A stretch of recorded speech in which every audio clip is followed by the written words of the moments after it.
올해 7월부터 시작된 일본 정부의 경제 보복 수출 규제에 경악한 한국은 불매 운동으로 대항 중이다. 한국의 대일 무역 수지 적자 연속.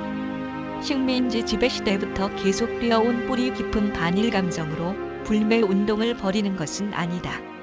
한국이 장기간 일본과의 교역 등 경제 측면에서 막대한 손해를 보고 있으며 이번에는 그 심각성을 새삼 느끼게 돼 위기의식이 생겼다는 측면도 있다. 그 위기의식이란 구체적으로 무엇인가? 그걸 알기 위해선 국제거래에서의 주요 지표인 경상수지 추이를 확인해야 한다. 경상수지는 물건 수출입과 서비스 거래, 대외 직접 투자 수익 등을 합해 무역수지는 이중 물건의 수출입 수지를 말한다. 2004년 이후에는 매년 200억 달러 이상 적자. 한국의 무역 수지를 보면 대일 무역 수지 적자 폭은 상상을 뛰어넘는 규모다. 한국무역협회에 따르면 1965년 수교 이후 2018년까지 54년간 한국의 대일 무역 적자 누적액은 6,045억 달러 약 64조엔에 이른다. 1965년에 1.3억 달러이던 적자 규모는 1974년에 12.4억 달러, 1994년에는 118.7억 달러로 불어났다. 1998년 한시적으로 46.03억 달러까지 줄었지만 2000년대에 들어가 급격히 증가했다. 2010년에 361.2억 달러로 사상 최악의 무역 적자를 기록한 이후 또래 연간 무역 수지 적자가 200억 달러를 밑돈 것은 없다. 2018년이나 240.8억 달러 적자로 한국의 무역 상대국 중 대일 적자가 최대였다.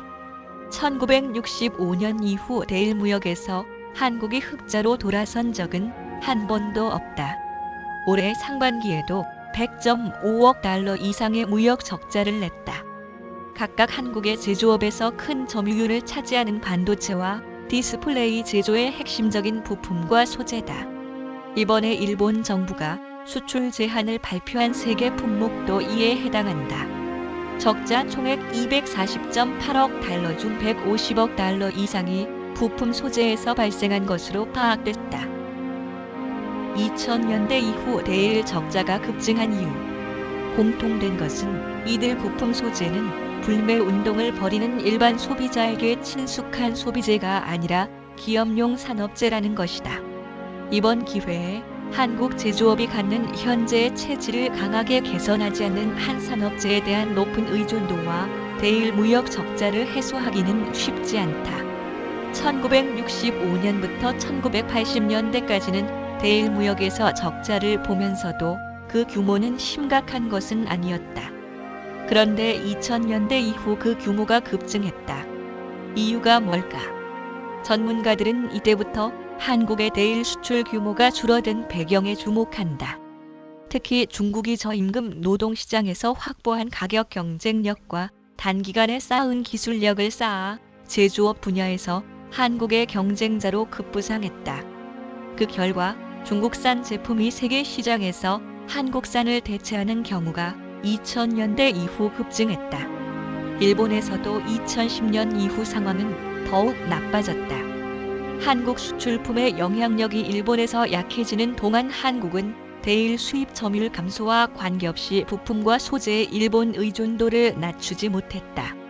원재료를 만드는 주력 산업 수출 분야에서 일본의 부품 소재 기술에 의존하지 않을 수 없었기 때문이다. 대기업의 부품 소재를 공급하는 중소기업을 제대로 육성하기보다 대기업은 중소기업을 속아내는 일만 골랐다. 이른바 편협한 산업 구조를 개선하지 못했다는 것이다. 결국 별다른 대안 없이 일본산 부품 소재에 의존한 결과가 2000에서 2010년대의 거액의 대일 무역 적자였다. 여행 등 무역외 수지도 대일 적자 지속. 한국은 여행 수지 등으로 서비스 수지에서도 대일 적자를 기록 중이다. 한국은행에 따르면 2012년 서비스 수지는 36억 달러의 흑자를 기록했으나 2015년에는 적자로 2018년까지 계속 적자다. 2018년 대일 서비스 적자는 28억 달러. 이는 일본에 여행하는 한국인 여행객이 급증한 것이 크다. 여행 수지는 2012년 이후 악화되면서 2014년부터 적자폭이 확대되고 있다. 지난해 내일 여행 적자만도 34억 달러였다.